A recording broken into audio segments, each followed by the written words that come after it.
All right, guys, welcome to a special edition of the Kishigani Podcast. Today, I'm hanging out in studio with Mr. Elly Odoki, live from Uganda. the Ugandan comedian sensation, bro. Yeah, man. You guy.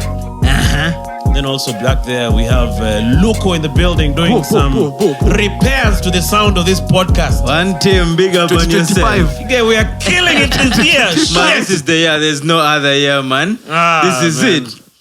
But good to see you, Elly. Nice to see you, man. How you doing? We'd actually recorded some sort of audio, but because we didn't have electricity, and then electricity came back mid that recording. So we're gonna pretend like we haven't had this convo earlier and just take it up from the top. Welcome to Nairobi. You're a regular here, though. Thank you, man. I keep coming through because I love the scene here. It's a good comedy scene out here. When did you start coming for the Nairobi comedy whatever rooms? 2023. Oh. Yeah, towards the end of 2023. Did you come to Punchline first, or you came to Stand Up Collective? I did Punchline I did Punchline first. I did a show with them on Wednesday and another show on a Thursday. Then on Friday I did Stand Up Collective. Oh, okay. Yeah. All right. How did it go? The first. They were all nice. I must say. I think they were good. Did you kill it? I think I killed. You know, when you're coming through, it's a new land. You know, you get your cream.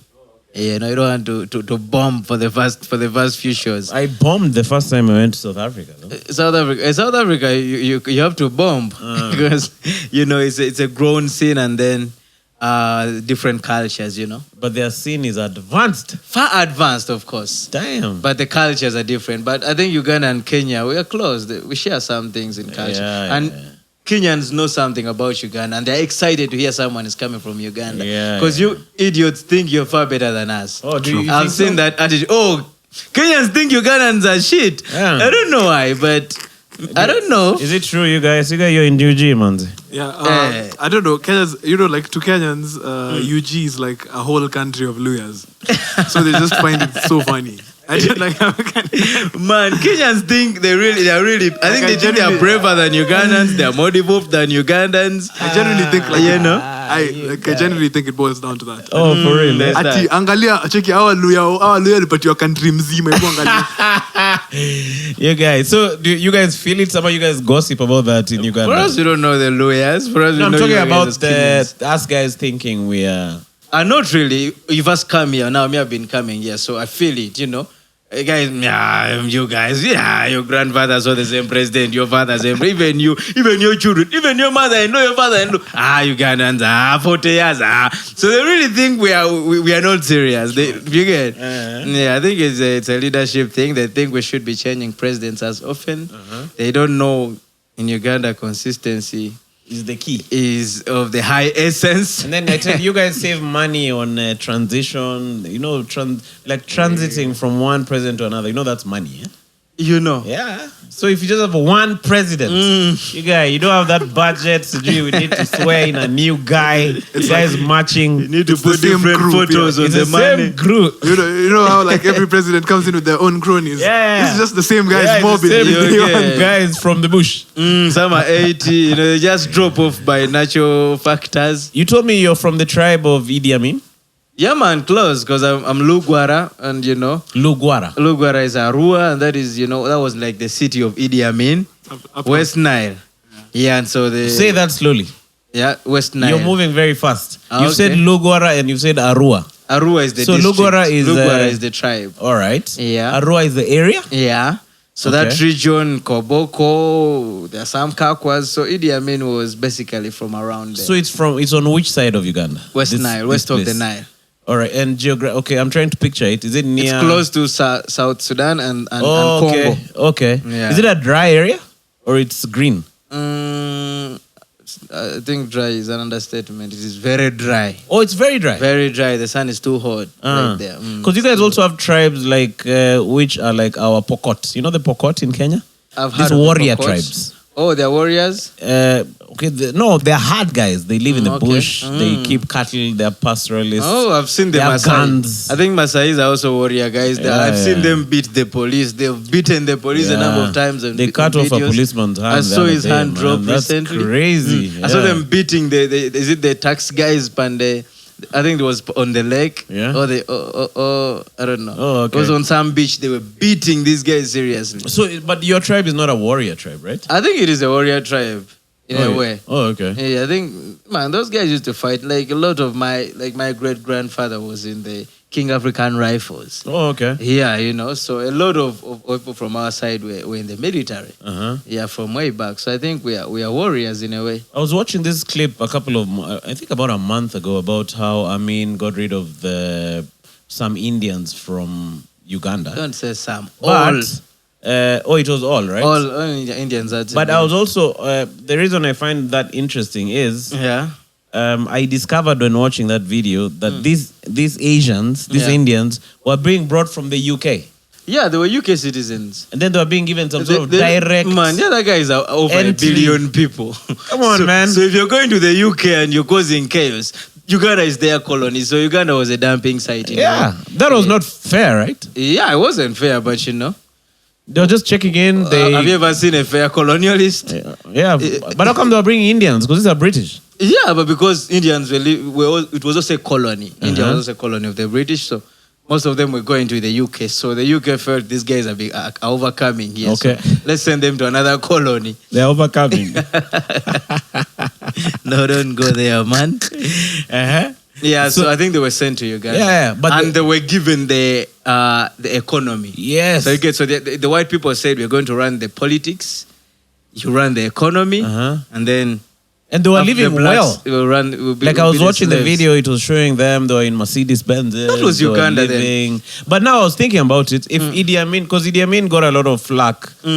But if you don't know that story, you'd think Idi Amin was a very terrible guy. But if you really think about it, if those guys stayed, they'd be still controlling a lot of your economy, right? A lot. I'm a student of history, man. I'm really big on history. I love history. So then Uganda was in 3 classes. The political class were the white guys. Then the Indians were the guys running the economy. They were the second class. Then Africans, the blacks, for us, were really down. Even in the legislative council, white people had a big representation, followed by the Indians and then the Ugandans. But of all these guys, we were the majority. You get the point. But are we recording there? Oh, nice. Yeah. So that's Sorry, I'm so used to not having a producer. I'm getting worried. You need to work hard. Yeah? You need to work hard and have people running. Yeah, man. Things, So that was the case. So by the time the white people left, Indians remained. They stayed in Uganda, and they were not even citizens. They refused to become citizens of Uganda because for them they remained as they wanted to remain as UK citizens. Yeah, they remained. Yeah, they were really UK citizens in a way. Okay. So these guys they wanted to remain after the colonialists leaving. The political colonialists, for them, the economic colonialists, they wanted to stay. Okay. So in fact, they stayed and they kept running the economy. 90% or over that was run by the Indians. So I think he did it out of patriotism. I think Amin was the first Donald Trump. I am going to do a lot of massive deportations of Indians that has never ever been seen in Uganda. It's going to be big. It's going to be big. It's going to be huge. These Indians are eating our dogs. They're eating our cats. They're being brought in from the UK. Yeah. They're taking over all our businesses, but we're going to send them back home. They were given 90 days to live. Can you imagine, you guy? 90 days, man. 90. You pack your bag and bounce. But what happened to their property? Actually, man, all those guys were compensated fully. By who? Yeah, the UK? By the government of Uganda. Oh, how? Amin compensated all those people. There's documents to show that. For real? Where is the document? There is, man. Where is the document? Produce the document. Look for that. You can find them, man. I'm kidding. He paid, man, those guys. They were paid? They were all compensated. Damn. Yeah, they were compensated, man. He didn't just chase them. He told them, man, you guys have to leave the economy for Ugandans. So after they left, he had to give the property to the Ugandans. But a lot of his friends around them benefited. Though. Yeah, there's that a bit, but I don't think not fully. Because that guy even divorced one of his wives because the wife wanted to take some Indian property by force, saying, I deserve it. So he said, no, you can't take it because you're my wife. I divorce you. All right. Yeah, so maybe he could have given to some of his cronies, but maybe he also gave some other people. Okay. All right. So, but you wanted to ask something? No, I was saying for sure, like they were giving out. So these guys were deported and told like they can't leave with everything. Like you can only carry some of your wealth, but a lot of the stuff was taken by the government and then just Redistributed. Man, this is a redistributed to the supporters. Man, you can't carry all your things on a plane. You have to leave some things, But they were compensated at least. Yeah, but that aside, man, you're a serious comedian. When did you start doing comedy, man? Man, I started doing comedy in school. All right. Yeah. You used to go up there and... do some bit of, Were they funny, the bits you were doing in school? Yeah, man, because they were copied from comedians who were good. So I was doing tested material. It was proven, So I had to kill. You're doing Dave Chappelle stuff. No, Jackie, what's up, bitches? Checking the toys. What is this guy saying? Man, I was doing well-tested stuff in Uganda.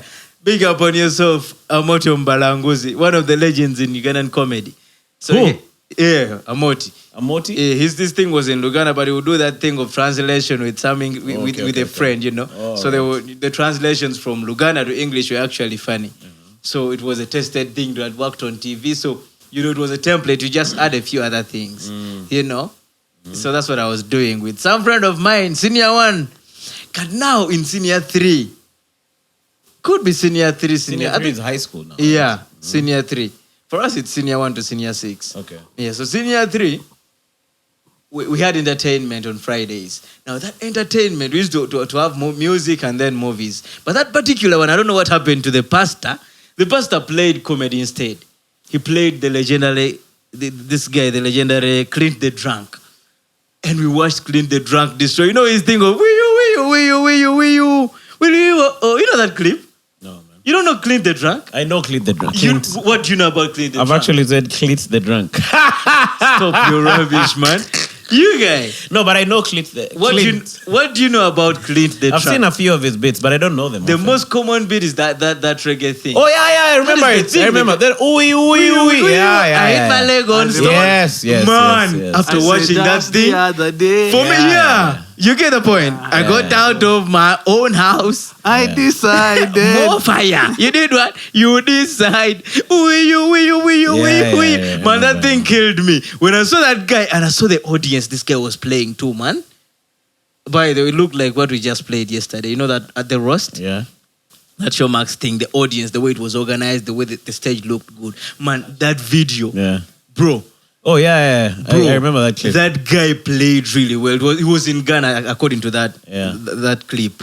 And man, the audience looked good. Guys were having drinks. They're looking beautiful. They're looking well dressed. The stage is well organized. I really dreamed to perform for people looking like that. All right. And stepping on such a stage. Like that was when I really felt that. We call it the epiphany. Okay. That's when it really hit me, man. This is the life you need to live. So I said I'm going to do stand-up comedy. Oh, okay. And that very year, I played my first stand-up comedy at school. We had an evening program on Saturdays. We guys would do some entertainment. So I went up and did stand-up comedy. And for 2 minutes, man, I was murdering. And then in the last minute, I did some tribal joke about some Basoga. Basoga is a group of guys in Uganda. And man, the school was like 85% Basoga and Bagisu.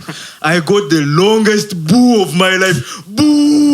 You know, a whole of like 2,000 students all booing you. I felt like even my friends were booing me, man. It was horrible. Those are the guys who are closest to It was horrible, Bukusus. my first performance. At what? The Bagisu are the closest Oh. related to Bukusu. They're close the to Bagisu. Kenya. Those are They're our like guys. This Bakusu. guy was hating on us. Yeah. You know the Bakisu in Luyaland, Yeah. they're rumored to eat babies or something. Oh. Yeah. To be cannibals. Oh, really? Yeah. But anyway, so you got both. You got a highlight and a boo at the same time. The Bagisu in Uganda are known for circumcision. What do you mean known for circumcision? They do circumcision. It's Oh, a okay. ritual.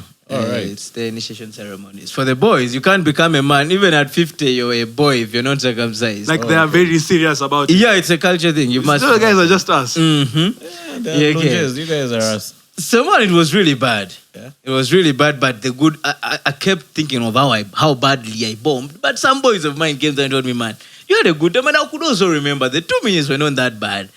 But man, the boo was too much. I was scared of even talking to people, man. I was scared of going to the dormitory to meet my boys. Yeah. You know, I knew they were going to roast me. So man, it really hit me. But some boy came and told me, a friend of mine, big up on yourself, Abunia Godwin Toko.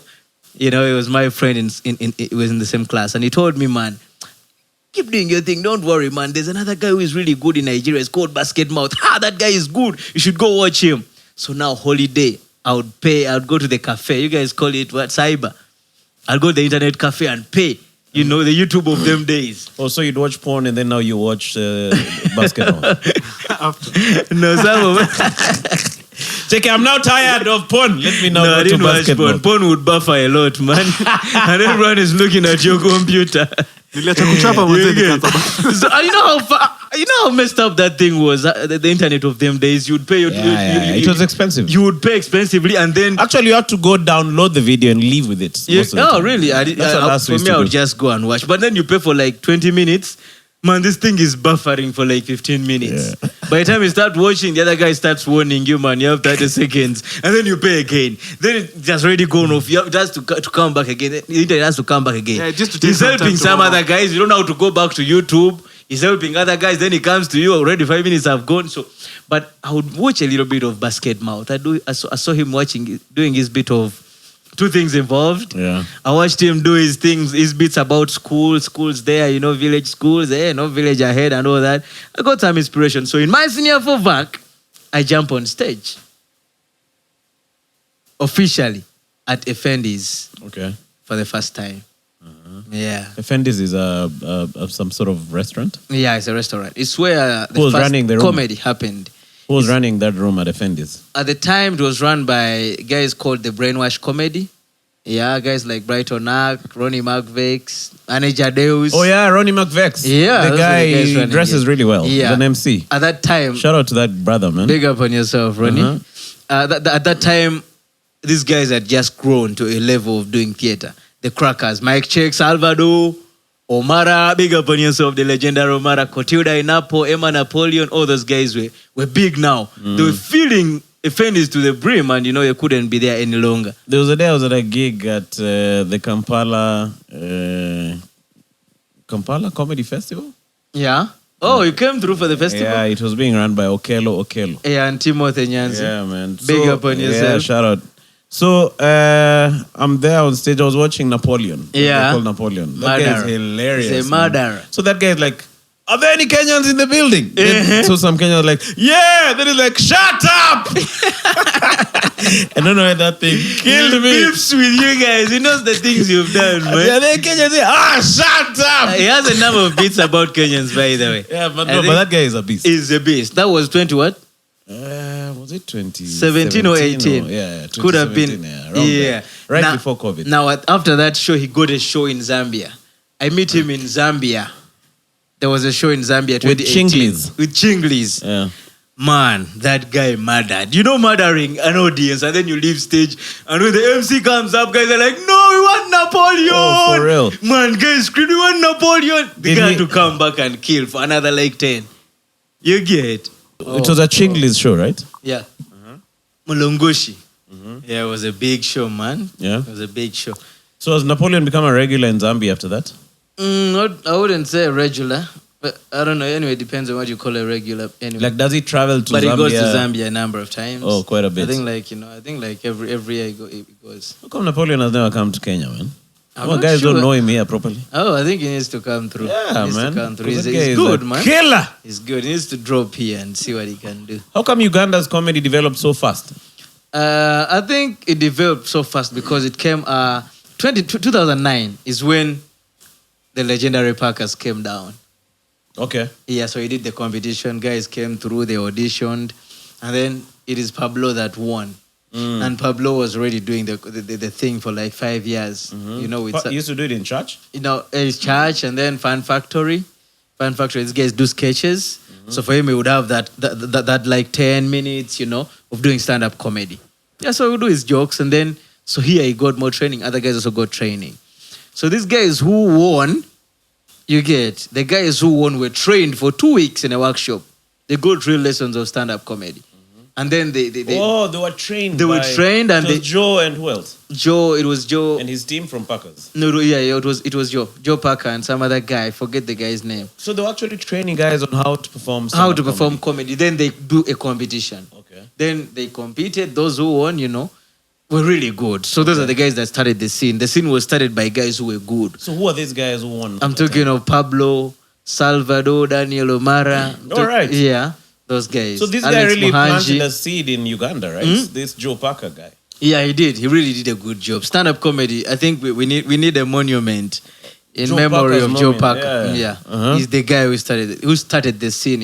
I mean, really, like real stand-up comedy started because of Joe Parker. Oh, okay. Yeah. So these guys, was Salvador part of that? Yeah. Oh, okay. Salvador, O'Mara, So when they left there, what happened next? They went started and the scene at Effendi's. Okay. When Effendi's became big, stand-up comedy was a huge thing. They were filling to the brim. These guys shot up to La Bonita. It's a theater. Every Wednesday, La Bonita was full.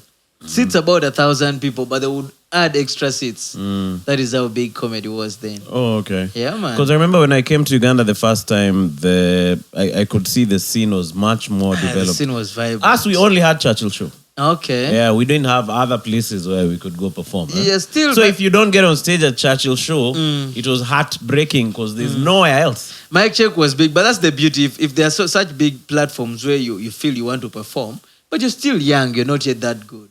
You can't get on. Guys won't give you to jump on, But then that's the beauty because that's how other rooms are created. So because these guys were big, I also went to those guys to perform. I couldn't get a space. So these guys, the Brighton acts, who came up with brainwash comedy, the guys likes of Mukebete, Ronnie McVex, started something at Effendi's after these guys had left. So I went and performed with them in my senior 4 VAC. Okay. Yeah, that was the beginning of me outside school. What the heck is a senior 4 VAC? Senior 4 VAC is you're done with your senior 6 examinations. Okay. You're waiting for results. All right. Yeah. So what is VAC? Vacation. Oh, okay. It's a vacation. Oh, so you've done your senior 4 exam. Yeah. So now you're on vacation. You're on vacay. So after VAC, you go to campus. Senior 5 and senior 6. Yeah, I'm understanding. You guys lingua. You get the Ugandan lingua. You guys, next time I'm in Uganda, I'm going to do senior 4 VAC jokes. You go learn today. Senior 4 VAC, iko gani? I'm going to be killing it, man. So that means right after high school, you're already doing stand-up. Yeah, man. 17 years. You've been doing it for 17 years? I was 17 years then. All right, When I man. jumped Shout out, man. Yeah, man. So after that, did you go to campus? After senior? After senior 4 VAC. After senior 4 VAC, you go to senior 5. Senior 4 is here. You guys stop at senior 4. For us, you have senior 5 and senior 6. Oh, then you okay. go to campus. Form 5, Yeah. Form 6. Oh, they were like non-fucking Levi via Yeah. Kitambo, eh? Yeah. Oh, okay. Yeah, so I went for Form 5, but in holidays, I would come around a little bit and try to do. So senior 6 VAC, that is when I really started. Ah. Yeah. Like So was it hard to get a spot? It wasn't that easy, man. It wasn't easy. Because you guys have many comedians also. No, at the moment we didn't have many, but there were a few rooms, and then guys did it in terms of groups. So Mike Checked was a group of guys. Brainwash was a group of guys, so it wasn't very easy to penetrate. So which room do you feel like was your home? Where you grew the most? So after senior 6 VAC, VAC, okay. I found these guys that had also split up. The Brainwash guys had split up. They had just split up. Even the Mike Check guys had split up. So there was a new, also frustrated group of comedians who had not gotten any platform to play. The likes of Timothy J. Nyanzi, and a number of other guys. Bush is now in Zambia. Big up on yourself, Bush. And a number of other comedians, They started the Punchliners comedy at Effendi's. So Effendi's is like also a legendary room for comedy. Oh, okay. Those are 3 generations of comedians at Effendi's, okay. which later became Waikiki. So we're playing that. That is when I officially really began. And that is what I called home because I was with them for like 3 years. Oh, okay. We're playing that room for like 3 years. Oh, nice. And from there we went to bigger venues like La Bonita. There was Comedy Files. You heard of Comedy Files, I'm sure. Yeah, we had a number of Kenyan comedians coming through. Chip Kizzy, Eric Omondi, Fred Omondi and other guys. Yeah. Comedy Files was Alex Muhanji was part of Comedy Files? Emmanuel Sebakiji. He was also a part of the mic check guys. Oh, okay. Yeah. All right. There's a question I wanted to ask which has slipped my mind, you guys. But when it comes back, I'll ask. How about this guy called AK Dance? Were you guys together? Yeah, AK Dance came on later. He came later. Yeah. This guy's a killer, man. He was a younger guy, but he came and he really got good. He started doing his thing. He came through here. He killed Churchill. Yeah, he murdered that guy. Yeah, he's good. Now, big up on yourself, one AK Dance. He goes by his name, Akau Jambo. Yeah, he stopped calling himself AK. He went back home in South Sudan. Yeah, you don't take that nonsense of AK in Sudan. Oh, Are you a rebel? We're bringing AK nonsense here. So he's now Akau Jambo. You guys really credit Timothy Nyanzi. Many comedians credit him as a good teacher. What's up with that? Akau Jambo. Timothy Nyanzi is he teaches many young guys how to perform.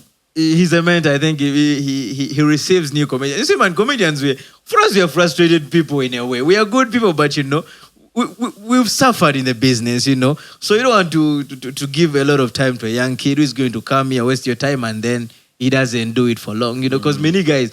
Look, if I look back, bro, the guys we started with comedy, very many of them quit. They're no longer doing the thing. You get so. You don't want to give so much time to someone, you don't. I want you to first hustle for like 4 or 5 years, then we can talk properly. Because, then I know you're serious with it. You get the point? So Timo really gives a lot of audience to younger guys. Oh, okay. Big up on him. So AK Dance, he received that guy. Yeah. Don Andre received that guy, groomed him. Dr. Hilary received him, groomed him. Many comedians down there, man, he received them. Dr. Hilary was here last month. He killed it. Yeah, sure, man. That guy is killing it. He's posting his stuff on TikTok and killing it. Putting out his material, man. He's not sitting on the material. It's good. What's your approach with your material? Are you putting it out? I'm not yet really putting it out. But, I think I was kind of... I studied the American industry quite a lot, so I was in that space. But now I've realized, man, I'm a Ugandan, I'm an African. No one is going to buy your special. You get? So if you have the material, if you can put it out there, put it out. You get? Let people see it. Because in the end, even if you record it into a special, no one is going to pay for that. Ugandans, Africans, have not adopted the culture of buying comedy specials. No TV is going to buy that. So you better, it's okay if you can, even if you do a special and then you can also clip it and, put it out on social media so that people see your comedy. You could get more work. People don't see you, they can't. People, how will they buy what they don't know? Because also it translates to guys buying tickets. Yeah, so I think he's doing a good thing. It's a good approach. Big up on yourself, one doctor. I saw you, the first time we met was in Joburg. Yeah, man. Yeah, we were talking about that earlier on the other audio. What were you doing in Joburg, man? Oh, man, after doing comedy in 2014, a few months into it, I was doing comedy in Uganda. That's the biggest local language in Uganda. So a few months into it, there comes a deal. It was a multi-choice deal, DSTV. Some lady she was called Jackie. She came from from Kenya, and she came, with a team. They were recording. It was called Comedy Club Live in Kampala. It was hosted by Ann Kansime, and there was a feature comedian. There were 2 comedians on each episode. A feature comedian and, a headliner. And then there would be an interview with Ann Kansime, So it was a good thing. And then these guys wanted comedy in English. I was still doing comedy in Uganda, but I had to switch it up because they really needed comedians. In fact, some comedians came from Kenya. Did you know that, like, when you're coming into the gig, you are on site? No, I knew that. I heard of the news when these guys are already on site. Then I used to attend, see other guys performing, and I felt I could do it. I also tried to get my way, and I got my way. I talked to her, talked to some other comedians to recommend me, and they said, yeah, this guy is good. Have him on. So they told me to come through.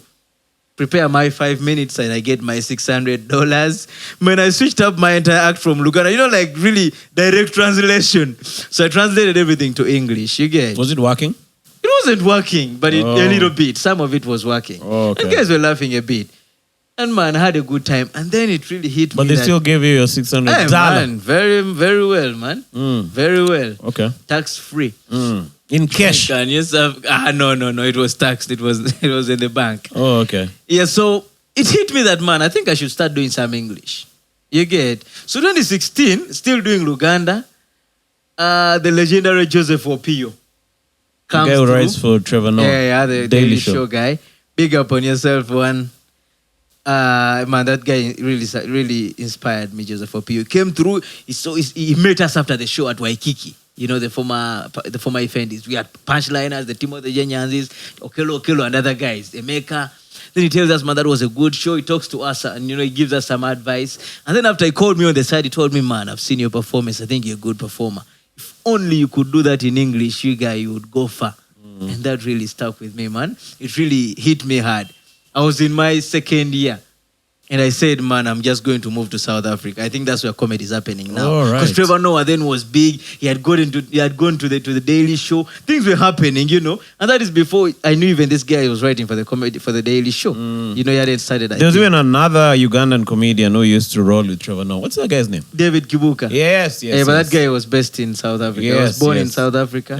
Yeah. So man, Uganda is representing in America. Yeah, man. You guys are killing it, bro. Strong. Yeah, man. So man, that guy told me to do my thing in English, and I saved up.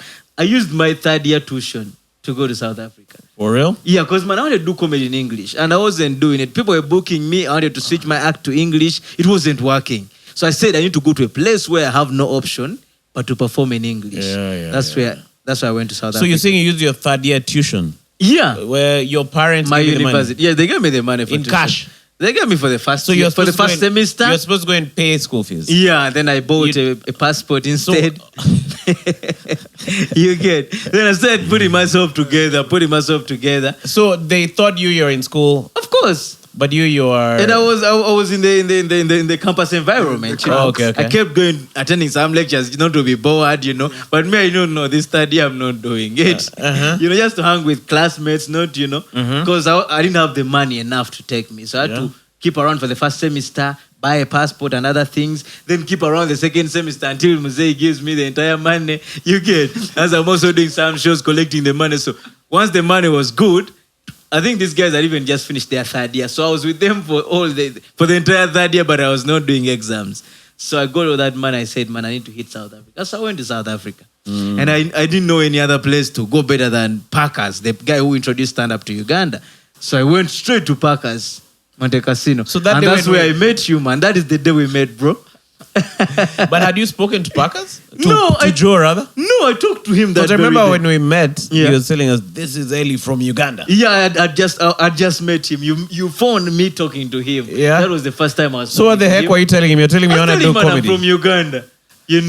I'm from Uganda. Greetings from Salvador and Daniel O'Mara. What's happening here? I'm a comedian. I need to do some stage time. But did he give you a spot? He didn't give me a spot immediately. He told me, do you have a clip of, a video? But man, I was doing comedy in Uganda. So I had nothing to show. You get. I was just saying true. So the guy was excited. Oh, you're from Uganda. How is O'Mara? How is Daniel O'Mara? He was happy, All right. So he received me well. Oh, and he told me you have a free pass for the Parkers Comedy Club. In terms of entering and watching. Anytime you want to watch, come and watch. Oh, okay. Yeah, so he gave me a free pass. Yeah, that's crazy. Yeah, man, so where were you going to stay when you got there? Did you have accommodation? I'd already talked to some guys before. Some Ugandan guys. Some Ugandan guys, yeah. So I got some accommodation. Uh-huh. Yeah, it was a house. I also met some Ugandan friends. Kanyisa Bunu became my friend. Oh, yeah. Shout out to Kanyisa Bunu, man. Shout out. Big up on yourself, Kanyisa Bunu. I think, man, she was the most resourceful person to me. Man. She's bad. There was a time I wanted to bring her for the comedy festival here. Oh. Her and KG. Yeah. But COVID came through, man. Yeah, you should, by the way. They look, they are like brothers and sisters. They are the same banged size. that plan in the arse. But they are good. They are good. Check it, Kanyisa Bunu, I'm sorry. Big up on yourself, Kanyisa Bunu. Kanyisa Bunu. So she put you up? She put me up on a number of shows. I did Goliath and Goliath because of her. Okay. She put me up on some show in Pretoria, her show. She put me up in Braamfontein with Trevor Gumbi. She took me to some show at some theater in South Africa, in Joburg. And at that show, some guys spotted me. They gave me a slot. They gave me a role in a movie. A romantic comedy in South Africa. All right. Yeah, alongside Trevor Gumbi, Celestine Tully. Man, big up on your eyes. So your first year things started opening up? Man, I did a movie, man. I'd never seen a movie set like that. Man, shoppers are flying everywhere. You're treated like VIP. Yo, makeup. I'd never seen anyone do makeup on me. Do Ugandans need a visa to go to South Africa, or it's Yeah, I need a free? visa. They need a visa. Yeah. So had you overstayed your visa more or less? We didn't support the fight against Yeah, apartheid. even us we didn't support. But Tanzanians don't pay the visa. Yeah, 'cause us they we didn't support support. Moi never used to support those guys. I think all countries should be able to deal with the things that they are doing individually. Yeah. You know, us guys need a visa to go to that place. Kenyans don't support anyone. Oh man, Tanzanians are having it very good, by the way. But More than the Zimbabweans who are neighbors to South Africa. But now we don't Tanzanians are VIP there. Now we don't need a visa now. Now. We do, for us we do. Oh, okay. Yeah. Sorry, man. When our guy leaves, I think you guys will be given a visa. These people are refusing to give our people Visas. No. We are not happy. So I'm interested in that story. Yeah. So how are you surviving, like financially? Man, Kanyisabunu got me some work, by the way. Man, No, by the time you met Kanyisabunu- Kanyisabono, it must have been some time. I met her that very Between- night. Same night. You see the night I met you? That's the night I You met? Kanyisabunu. She was there. She was there. She was performing that night. Right. That very night. Oh yeah, she was that's why I performing. saw her. Yeah, she was around. Oh okay. I met her and I'd seen her on social media doing her one-woman show. So did you guys say hi? So I greeted her, man. That's how we became. So you told her I buddies. am from Uganda. Yeah, we became buddies. Oh man, she treated me. That woman was really very nice to me in she's South Africa. hospitable, huh? Very, very, very sure. So she's the one who put you up on On a like number rooms of which shows, are yeah. happening. But now in regard to your upkeep, like how are you surviving? She got me some work there. I was selling some drinks, you know. And then after some time, I met some Ugandan guy who was dealing in tires and all that. So I know how to check tires, man. Don't Oh, play right. with me. Yeah. Ah. So I did some work with them tires, Uh-huh. trying to get some upkeep on the side. Did you ever get in trouble with the cops because of not being in status? No, Never. I never. Oh, okay. But my cousin lives in South Africa. Yeah. His name is Brian. Brian Wanyama. So Wanyama is a he's Ugandan doing a really good job there. His business is huge. What is he doing? He's doing printing. Oh, printing. Yeah, he's a printer. Printing. Yeah, he has a You know, biashara printing called, can also be huge. Yeah, he's doing some serious. If he's Okay. printing for the ANC, for example, Yeah, I you get know it. that's a Yeah, that that's a is serious deal. Branding That for is cars. All Yeah, that yeah. stuff, right? Remember Wanyama? That guy father used to call Hocha. Rocha. Hey, Hocha, how are you, Hocha? You don't remember? Hocha means uncle in our language. Okay. So his dad was really close to my dad. Okay. But Mm. if my point is, if you go to South Africa as an immigrant Yeah. with specific goals, I think you can really do well, right? I think you can. South Africa is a big country. Uh-huh. And it's a rich country. Yeah.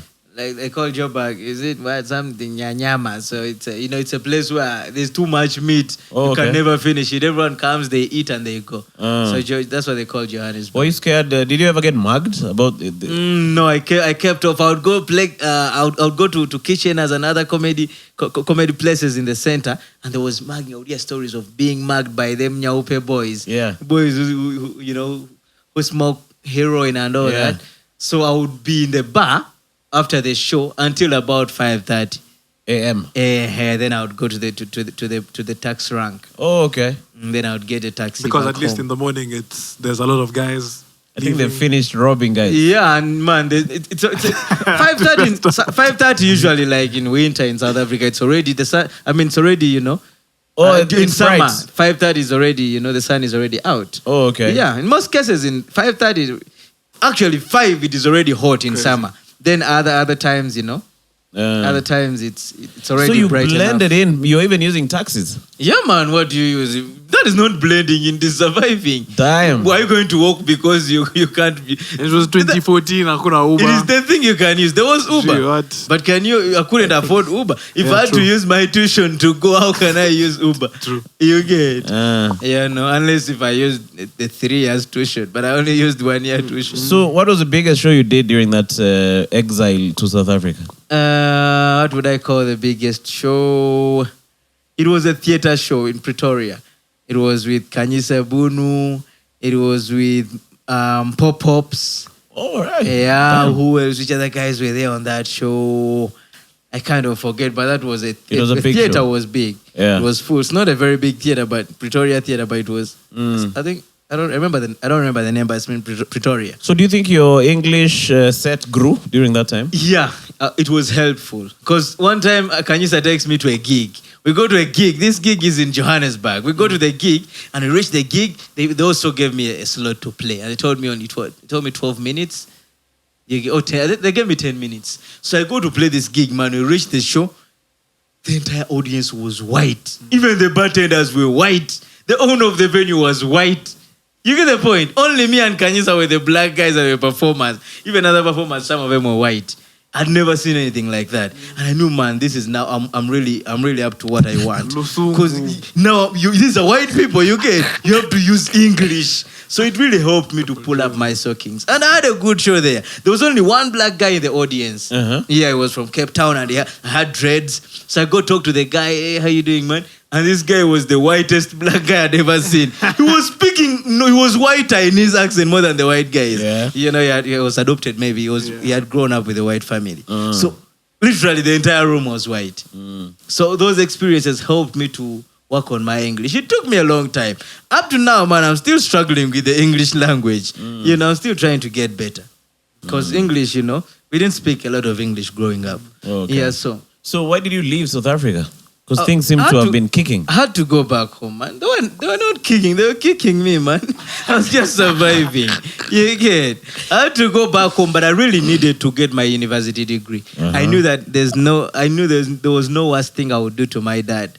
Did you explain to him that you've... I explained when I was there. Chewed a year? When I was there. What did he say? I told him I'm here, but I'll come back. I got a date here. Senior 4 back. You guy.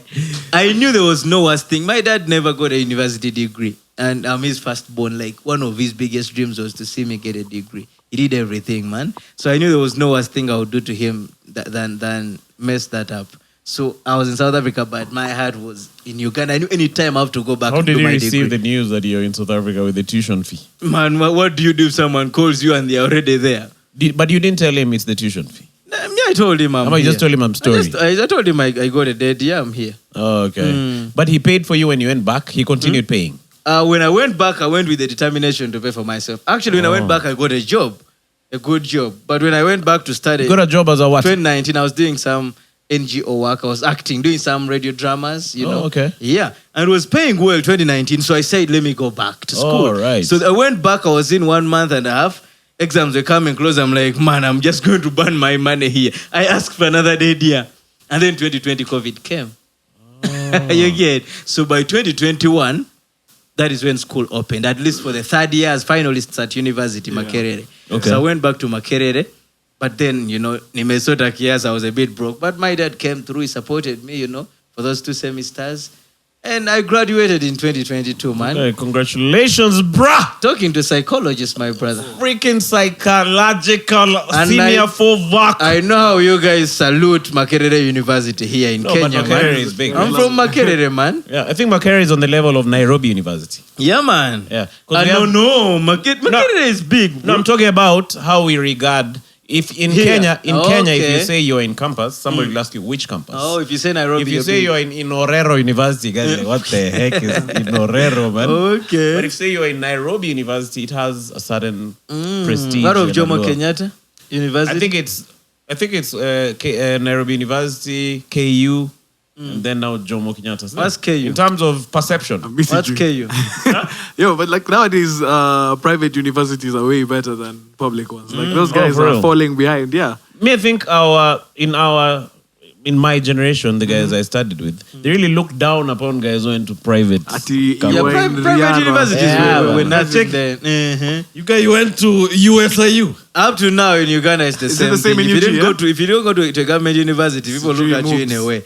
Yeah, like your degree is second hand. Yeah, they feel like you just paid for that paper. You guys, when you went to Campo abroad, you didn't do local Campo? No. Yeah. It was in Sheffield. Then even for undergrad? Yeah. Sheffield is where? In UK. Oh, you went to the UK for university. How was it there? You're surviving. I was surviving.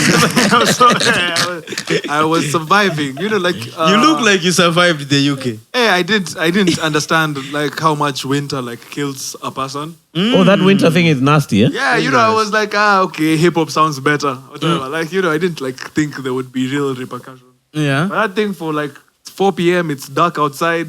What? And you know, it's not like it's there for 1 week and then next week we go back to regular. Like next week it's dark again. Like kesho, darkness. It's darker. Damn. Like, you know, it feels weird. You wake up, it's dark. So it messes with your mind. It messes up with you like so badly. Yeah, that's winter is crazy, dangerous. man. Guy, you fail. Those that is Jewy winter exams. During the summer, I felt like a genius. I was like, why does everything make sense all of a sudden? But winter, it used to kill me. Yeah, Man, that's, I didn't know there was that's winter in Africa, man. I South go to Africa really gets really I cold. reached Yeah. South Africa in July, and I only had a sweater. When I didn't carry any jacket, I only had a sweater. Bro, I'd never felt that cold. Yeah, that People place telling me is- it's the winter. winter I was is shocked. real Is there winter. winter in Africa? South Africa was cold. It was really cold. I'd never thought And I there think would it's be winter worse in when you Africa. go down now to Cape Town. Eh? Yeah, Cape Town, I was told there's snow. Yeah, I was that's, shocked. There was that's serious crazy. snow in Cape Town when I was in Joburg. So when you came back, you finished your degree, then you went back to doing Comedy. Comedy. Are you practicing your psychology, or you're just doing comedy? I full time? practice psychology on stage. Oh, on stage. Yeah, so I oh, nice. combine it with It's a comedy. nice way. I tell you who else is a psychologist? This guy called Godfrey. Who is Godfrey?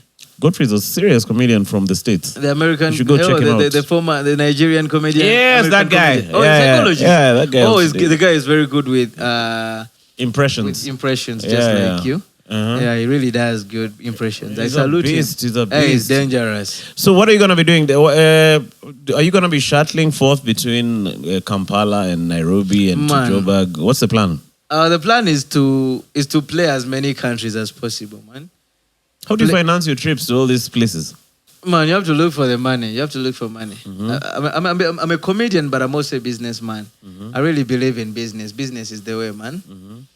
I've seen politicians steal huge amounts of money, but even then they invest it in business because, man, the money has to, it has to keep, it has to. It's like we human beings. You feel like, man, if you don't have kids, you're not productive enough or reproductive enough. So the man also has to produce more money. So I believe in business. So, but if you're doing a business and you're still traveling doing stand-up, one of them may suffer, right? Yeah, but I believe in business.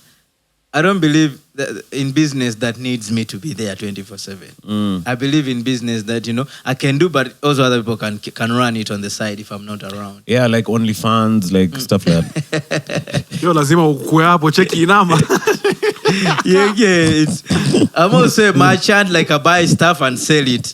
You get? Yeah. So if I buy my stuff and I sell it, I prefer selling to wholesalers, people who buy in large quantities. Oh, okay. So I make my profit. just one You sell to like 3 transaction, go on. people, you get your profit. You're Yeah, good. yeah, You get? yeah, So, yeah. And you can use the so cash that I to don't have to tour. sit in a shop for morning to evening. You sit in a shop. As a comedian, you need to sometimes as a creative, you need to be there doing nothing. Yeah, So yeah. you need some free time. Yeah, that's yeah, true. sure. You I need think to Vafa is a very good. You know Vafa, right? Yeah, I've seen He's a very good Vafa. example if you want to become a touring comedian. He's really moving. He's been to Uganda too. Yeah, he's traveling. Yeah, he's traveling. He's doing he his calls thing. himself Vafa Africa. Yeah. And he's actually building that Yeah, Africa is brand. good. And man, there was a time. There's a time he came through to Kenya, and some guys are telling me, man, he came through here and he did some shows and he bombed. You get? Who bombed? They told me he came through and he bombed.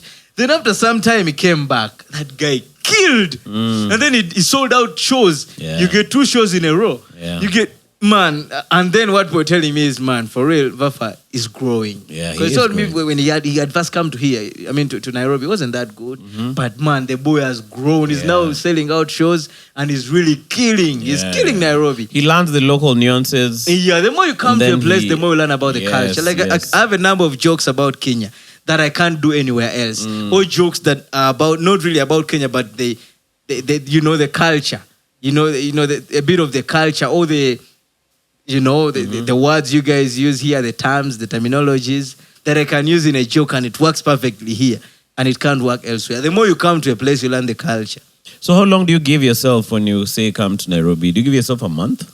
Or it's just... About a month. Oh, okay. It could be a little bit more or a little bit less, about a month. And sometimes I've come, and like twice I've come. Like last year I came like 4 times here. And of the 2 I'd come booked for gigs with Punchline. Big up on yourself, one. Eric Lusavari. Shout out. Yeah, big up. The guy running Punchline Comedy Club. Oh, that guy is a good guy. He's pushing the thing.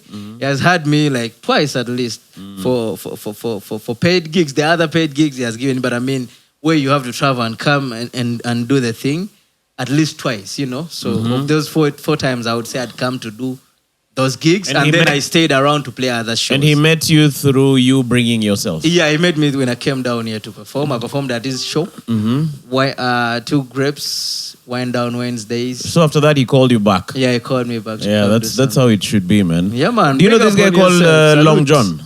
Yeah, Long John. Okay, nowadays he called himself Lanmore Jonas. Yeah, he's killing it in the US. So there was a day I was hanging out with Long John. Here? Nairobi? No, where were we? I think we were in Kampala. He has been to Uganda. That's why I met him. He came for the festival in Uganda. I was in South Africa. So I hung out with him and Chinglis, right? Yeah.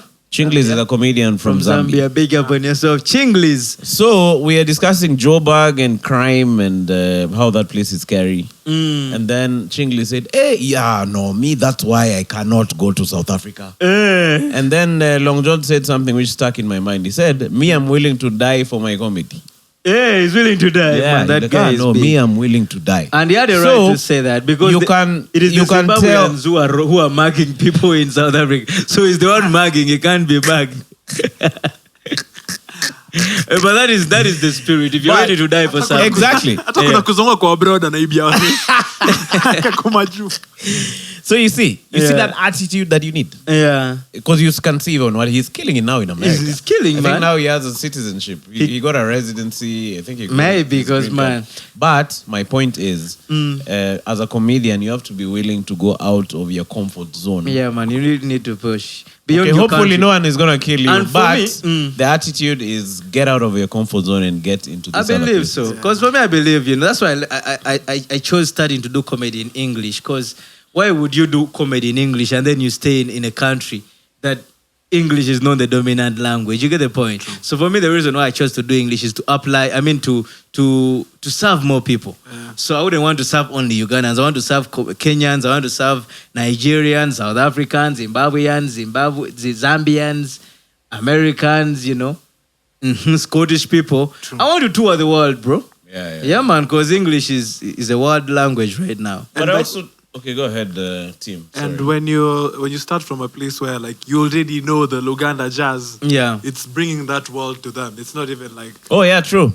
It's like you're an ambassador. The humor that you guys have in UG, like you're sharing that. So it's, like it has to get out there. Like, you need to tell people about Uganda. You need to tell them about the culture in Uganda.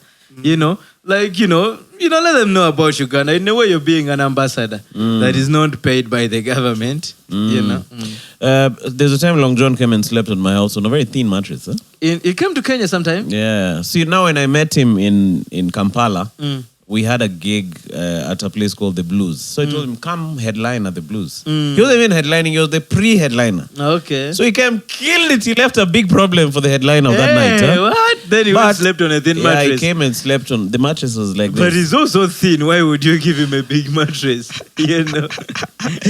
So he has the right attitude, man, to make it in this... he's focused. In this industry. Already him making it in South Africa is hard. You know how hard it is for someone to cross from Zimbabwe to South Africa.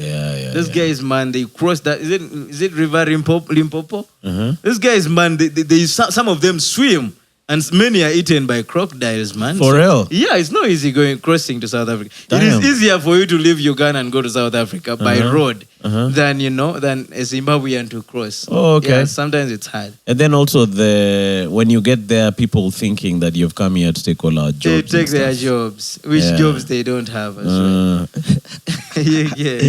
So tell me about, let's talk about politics in Uganda, man. Like, man. When are you guys putting Bobby Wine in the house on the hill? Do you know we're in Nairobi, and a few kilometers from here is where Besigye was picked and he's still facing charges in the military court. You get? Martha Karua will come and represent you. Man, no, I'm not talking anything here, man. I would rather Martha Karua comes to attend my comedy show than attend my court hearing, man. Did you see Message's lawyer was locked up for 9 months? For contempt of court. Can you imagine? And the constitution says 1 month at most. This guy was given 9 months like a pregnancy. He's in there, man. After 9 months, he will be produced out of jail. No, but Martha Karua has some serious balls going there, right? Man, Martha Karua, she's a legend. Yeah, she's a legend. yeah, And she's been in legend. the opposition politics for a long time, so she couldn't let his brother, Yeah. go undefended. I hear They have a coalition for opposition guys. Oh, okay. Yeah, so I think... Then I hear she's also friends with his wife. And actually, when that guy came through, one of his programs I hear was to attend Martha Karua's book launch. What is the title of the book? Forget the book. He had come for that book launch. Big balls. Yeah. You know what's crazy? My very big balls. My homie was at some random lawyer's place in Uganda. He was trying to get an affidavit or something like that. Yeah. And that guy walked in, Which guy walked in? Bessie J, that guy. He walked in, he went to see his lawyers, maybe he was getting a few stamps. Yeah. Maybe he was trying to come to Nairobi for this thing. Oh, for real? And like when we were talking about you, you're like, hey, you'd think this guy would have more security. Damn. Then 2 weeks later. He doesn't have security, man. He's not entitled to security. It's not like posturing at in any way, at I'm a hard guy, at I'm going around with 5 guys. Man, in Uganda, He's just walking on his own. If your position, you're on your own. You have no security. You have to create your own security. So he has some guys, his team members, guys who be around him. Of course, they would offer you that security, but maybe sometimes some of them are not offering professional, like they don't have guns and all that. You also don't want to move around. If you're really a civilian, you don't want to move around with security all the time. Maybe. But it's politics, man. Politics is war. You need security. I think when you reach a certain level, you need that security, even if it's an inconvenience. Yeah, man. Uhuru Kenyatta used to pepper his security many times and just walk around. Yeah, of course, man. What are you going to do him? He's Kenyatta and his father founded Kenya. I mean, he was the first president of Kenya. Then he'd drive around sometimes. So what are you going? When he was president? Yeah. I think that guy was safe. He was safe. Okay, maybe he wasn't safe. His father left a serious legacy. You could see he desired to just be a human being. Live normal for a day, man. And and I think he's not the guy that came in power to look for wealth. That's the problem with most African presidents. They really many come from humble backgrounds. When they get there, they are really fighting to keep that position and that dough coming in. I think they want their great-grandchildren to still have money. Now, for Uhuru Kenyatta, his father had really worked for him enough. Yeah, he worked on the land. Do you think they really care about that? Do you think they genuinely have a real tangible fear that my great-grandson won't have? It could be there, man. I think they do, because okay, I tell you what, maybe they don't fear that. Maybe they don't think about it in a worrisome way, but as long as they are alive, they want to have the wealth. That is it. And then they also want someone to leave the wealth. Yeah. It's a necessary inconvenience. If you're making money, you want your son to also have a good life even when you die. Yeah. And you also want your grandkids. I mean, it's natural. This is some sort of human greed. Not even greed at that. Maybe. No, I'm talking about if you're stealing money. Yeah, that is greed. But, wishing your lineage a better life. But there's that theory of by the third generation, sometimes this money is long gone. Because that other generation there now to keep the money. It happens a lot more so in Africa. But Indians are good with that, generations and generations keep the business. Because they believe in the idea of family business. Like, we have Meta in Uganda, Sugar Works, those guys, Madivani. Like now it's his grandchildren who are running these things. You get their grandchildren are running these things. Like the great-grandfathers who started this died a long time ago, but because there's that family business in the Indian culture. So, they're all rich and they're working together. If you become a lawyer, you come and be a lawyer of the family business, the factory and the company. Ugandan chicks are pretty chill, right? Is it true? They're pretty? Chilled. Compared to the Nairobi chicks. Nairobi chicks can really tell you something. Can tell you something like what? Like to go fuck yourself. Oh. Checky, go fuck yourself. Really? Eh? But I'm using that extreme example. But is it? Do you guys have the same opinion about your women in Uganda? Man, I don't know. I'm one person that I really don't believe in generalization. I believe everyone is different in a way.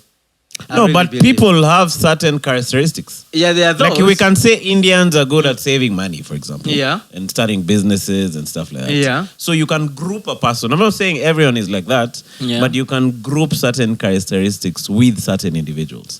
So you've been in Uganda, you've been in Nairobi, you've been in South Africa. Do you think your women have a more calmer demeanor?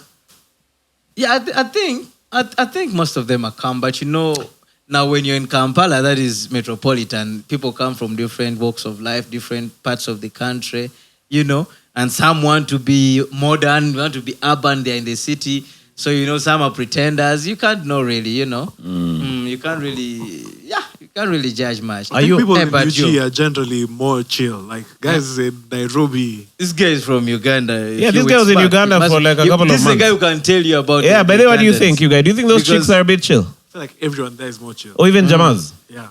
Okay. Guys are very like even if you're the calmest guy in Nairobi and then you go to Uganda, at some point you'll be feeling some Nairobi nataka kutoka. You feel like yelling. This place is too slow. But man, if you've been ruled for 40 years, you have to be calm. You have to be humble. You know? Like in Nairobi, like I don't know, kuna kierere tu fulani lazima kutoke by the second week. Because guys there are very... They're a bit more calm. Like, it's Kawa, bro. But Uganda is beautiful, you know that. Yeah, and it's the also best like, place you know, you guys can are ever not, be in this world, man. Like when you get to Nairobi coming from Kampala, you just like pass there, Sijui, Kikope, those sides. Just start seeing how brown the sun can get. Oh. You just like, yeah, it's like... Because UG is super green, huh? It's green. It's green. The sun is good. The sun is good. Red, as in productive. It rains many... yeah, there's a lot of rain. Every other day? Not every other day, but really quite rains. often. When I was in Rwanda, I also felt that feeling of that greenness. Eh? Have you played Rwanda before? Have you performed in Rwanda? Yeah, I did. How was Rwanda? Rwanda was... I was The also comedy really... scene. I wasn't really grown when I'd gone there. I hadn't okay. gotten my footing. Yeah. I don't think I performed really well. Yeah, but how was that was the time, the turn right? up? That was the time before now I came to South Africa, I think. Okay. Because now I decided I'm leaving Kenya. Oh, you wanted to really find I was doing what you were doing. Meaning when we met, we were on the same mission. We were searching. We didn't know. But I think you did better. Maybe I should have stayed in South Africa longer. And no, coming back was good for you. It was good for you. Yeah, at least we came and replicated what we were seeing there. Yeah, you saw something and came back. It's always good to, you know, and I believe in also growing something at home. Yeah. Then you export it. Yeah. You know? And also like, because I'm basically doing what you guys are talking about right now. I feel like it also like makes you like consolidate why you like somewhere. Like when you're coming back, you know exactly what you like about, like, you know, you've zoomed out enough. You've seen how this scene works. The two micropolitics here. There's another, you know, how everything still seems so real for the guys there. And then you kind of just zoom out. When you come, you're like, oh, this is just a social dynamic. Then you can take things more less personal. You can breathe, kind of. Yeah, there's something and really it does figure to out someone what you want for to sure. do. Yeah. There's something it does for... Because when I came back in here, I was a very different guy. Yeah. After watching Kinarobi call it, I you saw came those back guys are doing another man. Yeah, good. So I there's came, that. I started doing crowd work. Yeah. Like, hey, what the heck is this crowd work thing? Oh, exposure, man, is very important. You So get exposed to a lot of different things. Yeah. So I encourage guys to travel and get out of their comfort zones, man. Traveling is good. So- And some of their zones are not even comfortable, but they are stuck in them. You get, so you need to get out. Don't talk about the comfort zone thing. Say just get out and see the world. Yeah, Mazi. So which other countries are you planning on touring this year apart from this 254 place? Man, never tell people your plans, but I have plans. Yeah. I want to travel quite more. I want to play a number of countries. Have you played Zambia? Yeah. Oh, you have? I played that show with Napoleon. With The one Napoleon murdered. Oh, you were there? I was on that show. I was from South Africa and I was coming back to Uganda. So I passed by Zambia. I met my boy Bush. He had moved from Uganda to South Africa. His mother is Zambian. So he had moved from Uganda to Zambia. So I went, met him, was with him for like a month. And then there were some shows happening. That was one of them. So I played that show. Then after the show, I went back to Kampala. Oh, okay. Yeah, man. Are you married? No, but man, I want to marry this year, bro. Do you have a girlfriend? Man, me, I don't believe in girlfriends. Oh, you believe in boyfriends? I believe in a wife. I believe in a wife. Check it, Man. I saw this young man on a podcast saying He believes in boyfriends. he believes in what do you believe? Call me. Man, you get so me. I believe you're either married or you're single. That's me, man. If you're not married, you're single. Cause what the heck? I don't believe there's any. I don't know. So you don't believe in dating? Man, dating? What do you mean dating? Like my girlfriend? Are you just gonna meet a chick and marry her? So you I'm have to gonna know. meet her. We talk to her. Study her. And That's all that dating. shit. Yeah, But that's not my girlfriend. Someone else can take her in that moment. I believe in a wife. Okay. Like then she's yours, you're hers. You get the point. And I'm also in a way Kenyan. I believe in polygamy. All right. Yeah, Kenyans believe in polygamy? Man, I heard it is legal to still in polygamy is legal here. Is it legal? Polygamy was legalized it's just by under the Uhuru table. Kenyatta. I think it is now. Uhuru Kenyatta legalized polygamy. Yeah, man. All right. Yeah. So, but I don't believe in that girlfriend nonsense, man. Fuck that shit, man. Girlfriends, they come and go. They never stay that long. It's But never if you're really gonna serious. marry, she has to be your girlfriend first, right? No, man. I don't. No. It's serious business. I have no time for friendship. Don't tell me you're my friend. No, it's serious So business. it's direct from. Bro, I want it's to. legal. I observe you. I Polygamy study is you. legal. Oh, it's legal in Kenya now. Yeah, man. I study you. I see how you behave. I know about your ways. I know your family, the family you're coming from. I get some background information. And I get to meet you. I wouldn't mind even meeting you with your sisters or your brothers. Talk to you a bit. Get to know you more. If I feel we vibe, I believe, man, we're good to go. I believe in marriage. Man, this girlfriend thing, boyfriend thing. Most of them never get married. Yeah. And then she gets a serious guy who marries her. And then she comes with that load of memories. And then it's also expensive. It's messed up. That girlfriend thing is also pretty Yeah. pricey. I really believe you just marry this girl. If you really think she's nice, marry her. And I believe in divorce also if things don't work well. Oh, okay. I don't believe in until you die. No. I don't believe until death do us part. No, that's why people kill each other. Because it's like the only way out, man, death has to do us part. So let me kill this bitch before. Damn. So I don't believe in that shit. I believe I'll just marry you if I feel I like you. I'd rather we get married instead of, doing this boyfriend-girlfriend stuff. Oh, okay. And then when things are not good, which I wouldn't pray for, but if it happens like that, it's better you let You go. bid each other adieu. You say bye. Do you... there's a very interesting question that I had. And that's... would you marry a non-Ugandan? Yeah, you don't sure, know? man. I don't mind. Also, you're not specific, like you want to marry Man. a woman from As long Uganda. as it's a woman. Ah. It has to be a woman. As long as she has lungs. And she can breathe. She's of the female persuasion. Yeah, and she has some matter, something that has weight and can occupy space. The Nigerians call it. I think that one will reduce the options a tad. I know in Uganda I'm good. Okay, no, I was asking if he can marry a non-Ugandan. I can, man. I can. I think the world is here for us. God created this world, man. It's a big world. And He created it for human beings. Although they are animals and all that. And some human beings are animals too. But He created it for us, So I don't believe in staying in a particular place, being here. Oh, I want to marry a woman from this kind of place, Yeah. Me, I'm open, man. I'm open to the world, bro. There's this chicks who in Kitengela at the place I get haircuts who do the massage, right? So you've been to a local Yeah. shaving place. It's called a kinyozi here. Yeah. What do you guys call it? A barber shop. Chinyozi. Kinyozi. I think Kinyozi should... It's called a kinyozi for it. I think Kinyozi should be funnier than barber shop. No, I think that was a dumb question. What do you guys call it? Barber shop. Yeah, man. So at the barber shop, Yeah. there are these chicks who do your massage. They're from Uganda. Yeah. Damn! You guys, those chicks have the largest asses, you guys. Oh. All from Uganda. Hey, yeah, Out of but the CV. they're like 3 from You Uganda. don't just get the That joke. place is Those guys are from packed. Uganda. The chicks who In do your Kitengela. massage. They're from Uganda. They came straight from Kitengela from Uganda to Kitengela to do that They job. have experience. A You Ugandan get that place is packed with jamas being your lord. Bro, a Ugandan chick can massage you in a salon. Check the chick waiting for you over there. The largest set of bombs. All those guys can massage you. She places your head right on her chest. Yeah. You know, and it has that soft landing. And then she starts massaging you. Man, some chick massaged me, bro, and my head was, in between. It was on her chest, and it was the smoothest my head had ever been. And this girl starts massaging you here, the head, and then she put her hands around here. Next, I had her hands were around here. For bro. real? I'm like, what the heck is happening here? Damn. Ah, man, it's too much. Was that massage on Koinange Street? You guys, she was massaging the West. Check this guy, check it. Man, it was too much. No, but that's so now we're interesting, exporting some masusi. Masusi. To Kitengela, to Nairobi. Man, they're killing it in. Man, I didn't. But I don't think your chicks know how big their butts are. Those who have Because it's normal there. Those who have them know. Not everyone has, my brother. Oh, for real, huh? Yeah, man. Not everyone. Oh, okay. Yeah, man. It's like not everyone anywhere is rich. Some people are rich, some are poor. So same in Uganda. Some have assets, some have liabilities. You see how working with that thing, like what's happening here.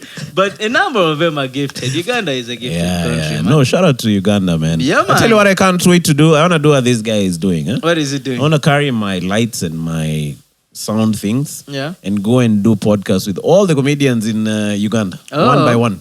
Okay, when do you plan to do that? I was actually planning to do it this year. Okay, man, you're welcome anytime. Yeah. You're welcome anytime. I want this pod to be more, okay, obviously we have some episodes which are pretty local. Yeah. But my vision was for it to be more Africa-wide. Okay. I think that's the plan. Then just right plan. here. And once in a while, if you have a comedian coming up here, coming out here from, say, the US, you can also have them on. Yeah, man, should be open to everyone. But you should pass by Uganda. I think if you had a week or two in Uganda, you would record a number of pods. Yeah, I think with a number of comedians. Guys are very welcoming. Like by the third week, guys will be giving you recommendations of new guys to like. Oh, for real, huh? Get in. Yeah, because when I get there, I just knew a handful of people. But now, I know like everyone. I feel like it's my home. Oh, you're a member. Hey man, you just need to learn. You told me when you're in Uganda, you stay in Chanja. Yeah, man, that is one of Chanja. That is one of the best places right now. Oh, it's a nice place, huh? Yeah, man. Yeah, it's in there, yeah, man. And Salvador stays in Chanja. So if you go, nice. Salvador is a Chanja guy. Yeah. So a number of guys are around there. Emma Napoleon is also around Chisasi. So. Yeah, man. What's Salvador up to? Is he still doing comedy? Yeah, he's doing comedy. But he hasn't come to Nairobi much. He has done a number of Churchill shows. He has But he should come to Nairobi and do our... Or it will be a downgrade for him. A downgrade as in? As in, I feel like a guy like him should... Yeah, like our scene. The English scene? Yeah, he'd kill it on our scene, man. Surely, because he's been killing in English at the Churchill show. So surely he can come and kill. Yeah. You guys just need to, reach him and, But that guy is a beast. Yeah, he's dangerous, man. Yeah, that guy is a beast. But you guys, thanks for coming through. Yeah, man. This podcast has had like 3 failed starts. Okay. We started with the audio. Shout out to the guys in Kenya Power. Yeah. We started with the audio. Shout out to Team Luco at the back who's really set this thing up for us. Big up on yourself, Team. Okay, cheers, bro. Soon I'm going to have him on this chair. So he loves Uganda. He really loves Uganda. Yeah. So he tells us what he's been up to. Just like every Kenyan who goes to Uganda, they love Uganda. They like the food. This guy is our last one, man. Oh, he's your brother. My dad was also polygamous. He was polygamous? Yeah, he was polygamous. You can say my dad was Kenyan. I will understand. All right. Yeah. I will understand. So we are quite a number of guys in the family. Okay, that's good, man. I believe polygamy is good. Because you get a different blend of, Yeah. And then you, especially if you're close with your... You get a genius here. Especially if the siblings don't have issues. And that's it. It's beautiful. The father to do that. And then exactly. Put his women in the right place. Yeah, exactly. My women, but these are my kids, You get... Yeah, put the women in their places, man. In the right place. Yeah, so that the kids can cooperate, Exactly. They can come chill with this mother, then go, Yeah. I think it's the right way. Man, Africa's problem is we are few. Those idiots are messing with us because we are few. If we keep producing, I believe we can multiply and become big. Africa, man, why would a country like India have 1.4 billion. And Africa, we are not even a billion. Are we a billion yet? You guys, but lawyers are really trying. Lawyers are trying. But Nigerians are not trying. They are doing. Nigerians are doing. Big up on the Nigerians. So I believe, we need them numbers in Africa. Polygamy is the only way. There's a friend of mine who has another buddy whose mom is unwell. Yeah. So I think there are only 2 in their home. Yeah. So the mom is really unwell. Yeah. So one of the things I saw advantages of big families is when there's a problem, when you're many, big families are you very can important. come together and help.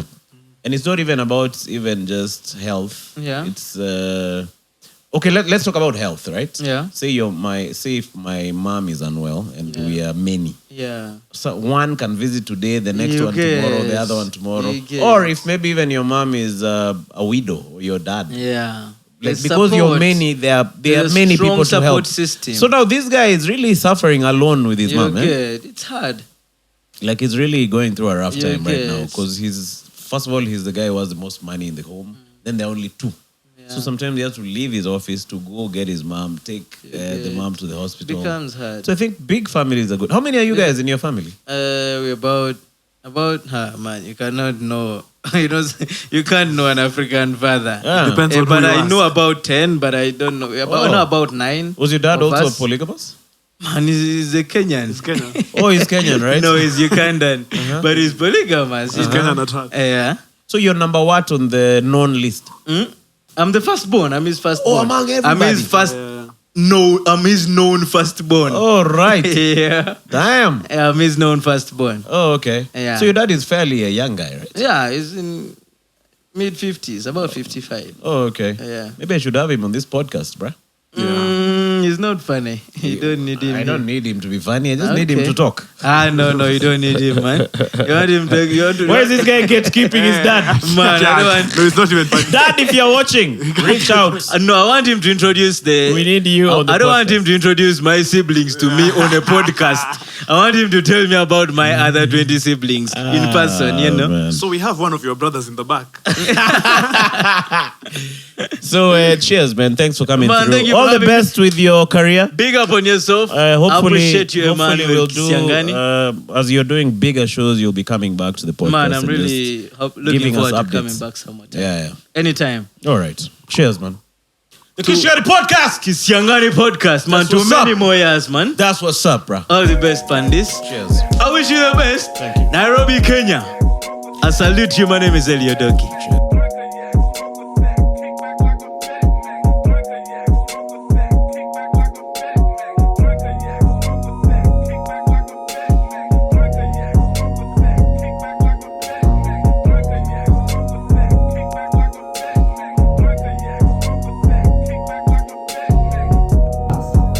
Like the gentleman you're talking about, the